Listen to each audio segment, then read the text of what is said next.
So, in this video, I'm going to go over what's bothering me. I'm praying right now for Easter. I'm praying to God that my father and the people around me get showed the light, start using their brains in a less evil way. They stop feeding in the anger, greed, selfish thoughts, fear, things like this. Now, please excuse me too, because I gotta take my epilepsy medication, Triliptol. It's not even that good. It's a stopgap measure while we wait to get a diagnosis, but that might require my father to stop running from his problems. I'll give you an example of this. My father knows for a fact that my mother was a drunk. She drank way too much. She couldn't control her drinking. My father knows for a fact she was popping pills that weren't hers. My father knows for a fact that my mother was administering drugs to me that I shouldn't be administered. My father also knew that she was acting unstable all the way back when I was 5 years old, 7 years old, because she admitted to these things or did these things right in front of him. Now, I'll give you an example of these things. So, how would my father know that my mother was an alcoholic and had a drinking problem? How does he know that for sure? Now, he will lie to you. He will say, no, no, no, Zach's the one with the problem. Stop, stop, stop it. And he'll just lie and yell and get angry, maybe slap me around or run from his problem some more. I'm not talking about this. Get away from me. Get away from me. I'm going this way. That type of stuff where you run, you don't answer phone calls, somebody tries to get you to, handle your own problems, but you run from it, you deny them, you pretend like they don't exist. Now, my father would definitely do this when we had a discussion about my mother's drinking. Now, how does my father know that my mother had a serious drinking problem? Well, she was going through liver failure for one. Now, that's commonly occurs with drinkers or people who are popping pills. But that's not even the tip of the iceberg. So my mother is dying of liver failure. She goes to the hospital. My father won't let me visit her. What's another red flag? He knows something more might happen. Maybe he doesn't want me talking about her drinking while in the hospital, because then maybe the doctors will know why she's really there. Now, how does my father know for sure that she's an alcoholic? Because he has no training. He's never been to the classes I was in. I have 110 ways to identify an addict. I know addict behavior. I know exactly how to identify a problem and see it before it continues. Because my mother, in the hospital, in the emergency room, starting to turn yellow, 20% of her liver is all that works. She's dying. She's in cirrhosis. She only has 20% of her liver. But she begs the doctors to come home so she can see her family. Now, keep in mind, alcoholics will try to come home or get to their alcohol after only a couple weeks or a couple days in the hospital. And they'll use their family, their children, they'll use anything that they can to get to that alcohol. They will. They'll lie, they'll manipulate. They really need that alcohol. Now, my mother said that she wanted to see her family, her son, me. She wanted to be with her family, and that's why she wanted to go home for a day. Okay, so she comes home for one day with 20% of her liver working, yellow tint everywhere. She can't stand up. She's definitely dying of liver failure. She opens the door from the garage. I'm standing right there. Now, she came home to see her family, right? That's what she told the doctors. That's what she told my father. So, she's going to come in and give me a hug, right? No. She blows right past her family, her own son, goes straight to the liquor cabinet, opens it up, gets a martini glass, starts pouring herself an alcoholic drink, goes over to the couch and starts guzzling the thing down. She starts trying to drink alcohol. She doesn't even spend any time with her family trying to spend time with me. If anything, she's really hurting her family around her. She's hurting her son really bad. I mean, you're going through liver failure, yet you're drinking alcohol in front of me. That could cause an addiction problem. That's really mental shit. And my father is watching this from the kitchen. He's just allowing her to drink martini after martini, no problem. So I walk over to my father and I say, it's not my place to say anything. Even though it was, I just know that they would have beat the shit out of me or poisoned me or took away my ability to get out of the house, or maybe I would never be able to visit my dying mother. I knew something like that would happen if I tried to speak up. I was never allowed to speak up when they were doing this crazy shit. I was never allowed to speak up. I always had to get somebody else to speak up. So I went to my father and said, you need to handle this crazy shit. It's not my place. But if you don't handle this, I'm going to break every bottle in that liquor cabinet in the sink. So I wait to see what my father does. He walks over. He allows the drink to stay in front of her. He just whispers in her ear, hey, you got to stop drinking. And then he walks away as she continues drinking. So I go upstairs. I can't watch this bullshit. But I know for a fact that that is alcoholic behavior. If somebody is on their deathbed with 20% of their liver working, and they avoid their, first they lie that they want to come home to see their family. Obviously she did not come home to see her family, me. She didn't spend any time with her family. She didn't spend any time giving love to the family. She didn't say goodbye. She didn't do anything with her family. So if that's what she told the doctors, that she wanted to come home to see me or her family, well, that's a complete lie. What she wanted to do was go straight to that liquor cabinet. It was very obvious. It only took her like 5 seconds in the door to have a liquor in her hand and be sitting down looking at the liquor glass. She wanted the liquor company. She wanted the liquor to give her company. She didn't want her son to sit next to her and give her comfort. No, she wanted liquor. So, then, is she stopping after she hears me have a problem with it? Is she stopping after my father whispers something? No. Did she stop after her liver? She told by the doctors in the hospital her liver is failing. Did she think that to stop after that? No. So, she's definitely an alcoholic. She definitely has a problem drinking. She also used to get violent while drinking. She got violent once in the car with my father there. It was a whole thing. But if you try to have this conversation with my father, he'll deny it. He'll lie. He'll manipulate. And then he'll get very mad at me, maybe even smack me around some. I'll give you another one. How do we know my mother was giving me medications I wasn't prescribed improperly? Well, one time when I was on a plane, I was probably about 15, I don't even know what age, someplace around there. We were on a plane coming back from a vacation. Yeah, my parents brought me all over the world on vacations. When I should be doing school or learning stuff, I'm in Hawaii. Now, that's great. I'm very worldly. I appreciate the vacations. But I think we should have definitely done some shit to actually keep me alive. I mean, it's great that on my deathbed I can remember Hawaii, but I'll have to die at the age of 35 thanks to the fact I was in Hawaii. My parents were so neglectful, they thought Hawaii was better than doctors and education. Anyway, so we're flying back from one of these things, one of these vacations, and I'm getting a severe headache. Oh my God. So I go over to my mother and ask her if I can get like a Tylenol, an aspirin, anything. But instead, she pulls out her pocketbook or her little baggy thingy, and she pulls out a pink opiate. Now, at the time, I didn't know that these were opiates, but they were. So she gives me these pink opiates. I take them, and then all of a sudden, I feel really, really kind of like, dude, oh yeah. And I'm also on multiple other medications that can't be mixed with opiates too. I'm on Thorazine, Seroquel, um, I'm on Trazodone, I'm on Risperidone, Lamictal. This might have been the time I was on lithium too, but they pulled that because I became a zombie all the time. They just wanted me a zombie drooling on myself in the morning. They didn't want me a zombie all the time. They wanted me going up and down and up and down and up and down. They didn't want me down all the time.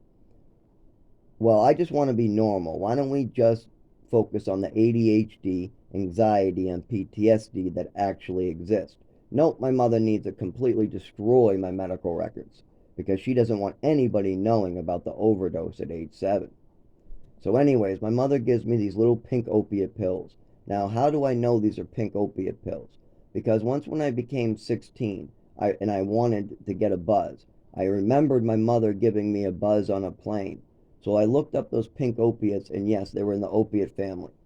I was able to get high off of them, and I ended up being put into a rehab facility just for cough medicine, and those opiates popped as opiates because there was no cough medicine in my system for about 4 months. But somehow I popped for opiates at this rehab facility years later from this plane incident. And only about a week before I was going to rehab, I decided to take a couple opiates, seeing as this place would have a clean urine for me. That it wasn't really, I mean, I did cough medicine when I could get to the store and get a bottle when I was 16. That's it. I was a cough medicine person here and there. It was a problem. I should have never been doing it. So that's a real problem. But then again, I had bigger emotional problems like my mother drugging me during childhood. And I was covering that up, trying to figure out, what do I do? Should I use drugs as a band-aid? No. Me deciding at 16 to treat myself or to try to figure this out on my own was a bad idea. But I already spoke up to doctors. I already spoke up to my mother. I already spoke up to father. I already spoke up to teachers about the overdose, about my body, about bumping into stuff. They all heard me speak up, but then my mother would turn it into something hurtful. So my father knows my mother was administering pills improperly. She's done it before. Okay. She also used to do a lot of crazy stuff with these pills too. Like I had the bottle of Xanax that was old, and she was popping those too. I know this because I know each and every family member's secrets when it comes to pills. I have, let me see. I have one person that liked my Adderall. Sorry, two people in the family that liked my Adderall and Ritalin. We had my mother taking the Xanax, and I had my mother taking my Vicodin out of the closet. Then we had kids in the program wanting the Seroquel and Thorazine. You had a lot of kids wanting the Thorazine and Seroquel. Now, I never actually, those I actually took. So I never had them. That wasn't something I actually, but these are the people that wanted my shit. My mother wanted my Vicodin and Xanax. One other relative wanted my Ritalin. You got a lot of people in the programs wanting my pills. And I just keep on taking them as prescribed until I get to about 17 years old, 17, I would say. Then I start bringing this up to the doctor. I say, Doc, I'm getting these horrible hangovers. I've told my mother the side effects for years now. I'm getting these terrible headaches. My heart is palpitating before bed. I'm feeling scared and this fear is sucking me in at night, and my whole body feels awful, and I can't sleep because this Seroquel sleeping med is scaring me so much and making my heart feel like I'm not going to wake up in the morning, Doc. And he goes, let's double the dose. And I'm not even kidding. The doctor doubled the medication that was hurting me. But this was a stupid doctor. This wasn't one that had listened to me or gone through any information. All he knows is my mother's nonsense. Now I understand a doctor is only as good as the information you give him. And my mother was giving information to get me killed, hurt, and drugged. My mother wanted to make sure the truth would never get out. Just like my father, if you have a conversation about this stuff, he'll twist it around and say, oh, Zach's a big liar. He did this. He did that. He did this. Zach's a big liar. He likes to make up stories. Don't listen to him. Let him die in a hole. He did it to himself. I bet he did this to himself. Stuff like this. Rhetoric that is meant to thrown into my face and victim blame. This is what my father is very good at. He's very good at victim blaming. He'll take the victim who comes forward. Like I might be crying to my father, telling him, you know, what you did to me at age 7 is wrong. I had an overdose at age 7 and I'm still suffering for it today. You need to clean up your mess. Stop doing so much bullshit, Dad. Stop remarrying these crazy women and clean up the original mess from your second wife. You fucking gave me an overdose and then you trafficked me around the world to fucking make sure nobody would ever figure it out. Now, you might have not known this. Maybe my father wasn't complicit in it.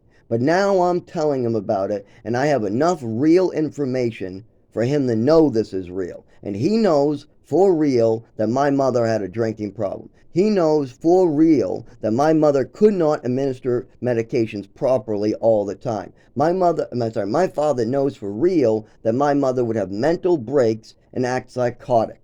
My father also knows for real that my mother gave me extra Epicac as a punishment in Westford at the age of 7. So she had no problem giving extra medications as punishments. My father also knew that every Halloween, like clockwork, from the age of like 5 till like 11 or 12, something like that, I used to get some weird sickness.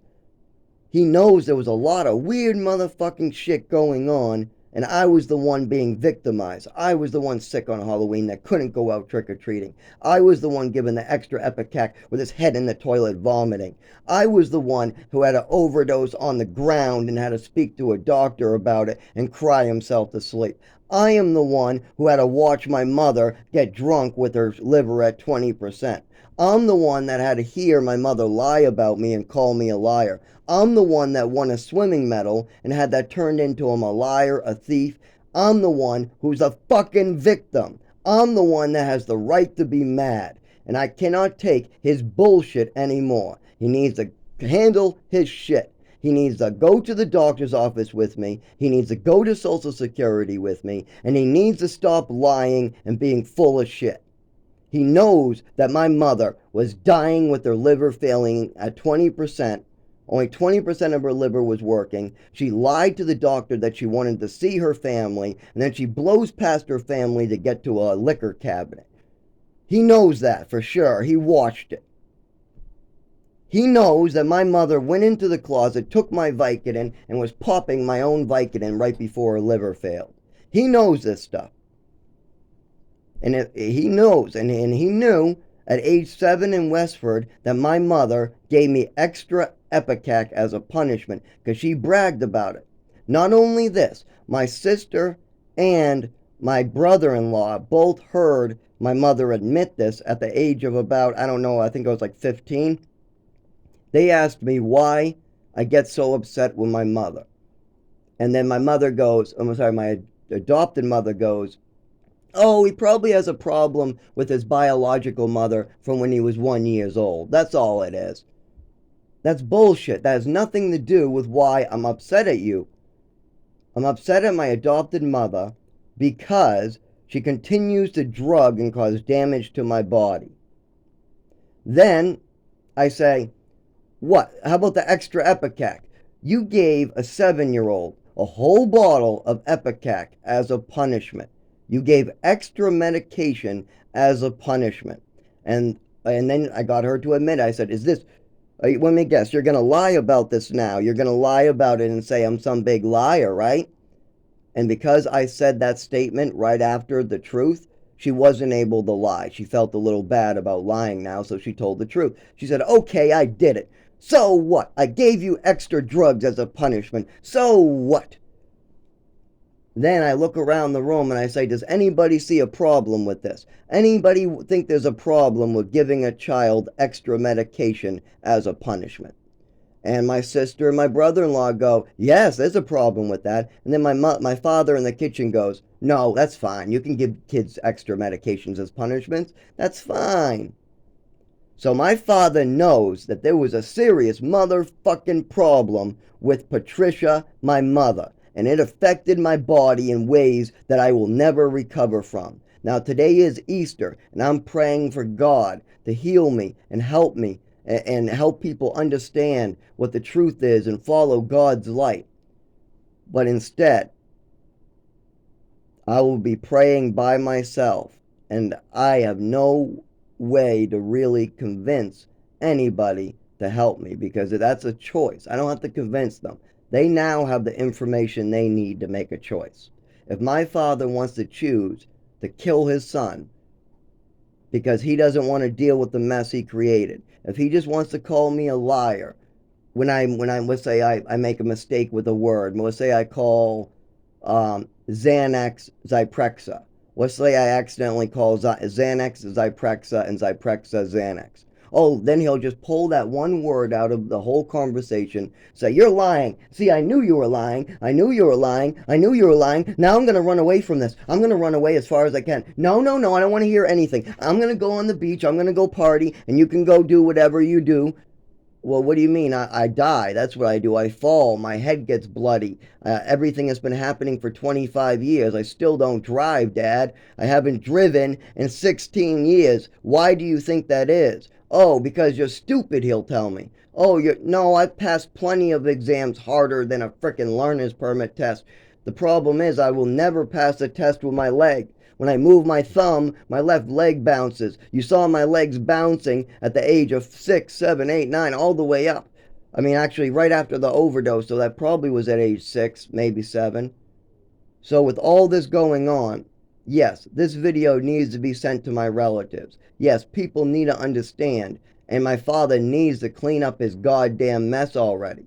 He needs to take his soul and use it for good instead of trying to run away from his problems. I mean, goddamn, I've been facing his problem for 25 years. His wife, he chose to allow his second wife to do crazy things to a child over and over and over and over. And she did crazy things right in front of him.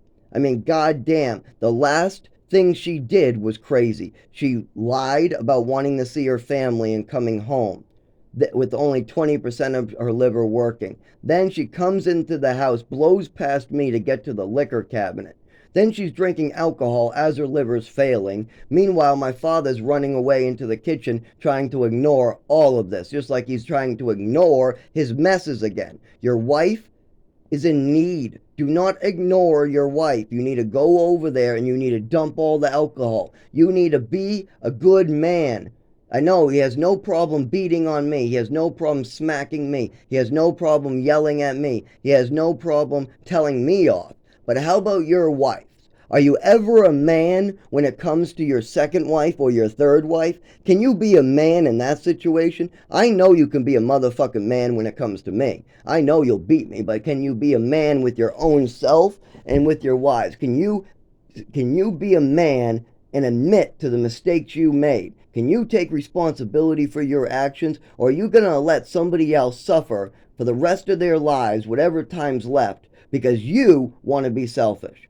Is that what my father wants for Easter? For me to be sitting here shaking, hurting, not being able to walk proper? I still can't drive. I can't go back to work, all because of these fucking seizures. Now I'm trying to go to a lawyer in Concord, but once again, his bullshit's getting in the way. I can't drive because my father's bullshit's getting in the way. I can't walk on the cold because it's too cold out and I'll seize, and the seizures come from, again, my father's mess that he hasn't cleaned up.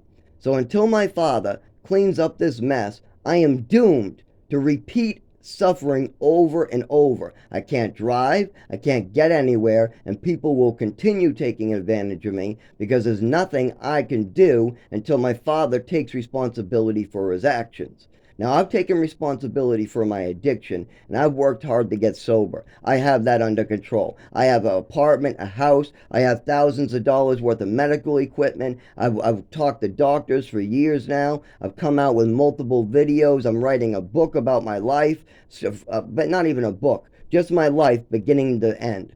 That's it. Where was I born? What happened to me? What my overdose? When did it happen? What happened with the Epicac? You know, all that from beginning to end.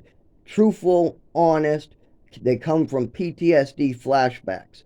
I mean, goddamn, I can never forget these moments of my mother acting evil and destroying my body. And then my father wants to act hurtful and run away from it and just, oh, it must be a lie. It's a fantasy. No, no, no, no. I don't want to hear it. I don't want to hear the truth. I don't want to hear the truth. Oh, no, I want to stick my head in the sand some more. Go fuck that shit. God is waiting for you to come clean. I'm waiting for you to help. Patricia's probably at the pearly gates waiting for you right now to try to clean up her mistakes. I mean, if I know that if my mother was waiting to get into heaven because of her own mistakes, well, her mistakes haven't been cleaned up yet. I'm still suffering from what my mother did to me. So I doubt that she can move on knowing that what she did to me is still hurting me. I guarantee you her soul is not at peace because she did fucked up shit to me and I'm still hurting today. But my father has no concern about any of that. He doesn't want her soul to move on. He doesn't want to handle this. He doesn't want me to be at peace. He doesn't want me getting the help I need. No. He wants this all to be some psychiatric bullshit and then for me to die from my physical ailments because I can't get medical care. That's what my father wants. I can't get proper medical care for my physical health, but oh, I can get every pill in the book. I can get Xanax. I can get Zyprexa. I can get Seroquel, Thorazine. I can get Remeron, Risperidone. I can get Lamictal. I mean, all these fucking weird antidepressants and antipsychotics and bipolar meds. And don't forget about my mother tried to get me on some psychotic, what's that one that's really dangerous? Zyprexa. But the doctors didn't want to give it to her again. And she started messing around with the ones in her closet. She had so much freaking pills in her closet she wasn't supposed to have. Oh my God, she had so much. And she had no problem drugging me on Halloween when I was younger. And my father thinks this is all okay. Oh, I'll just call it a fantasy and run away some more. No, it's not. I can be hooked up to a lie detector test. I know that. But my father cannot pass that shit.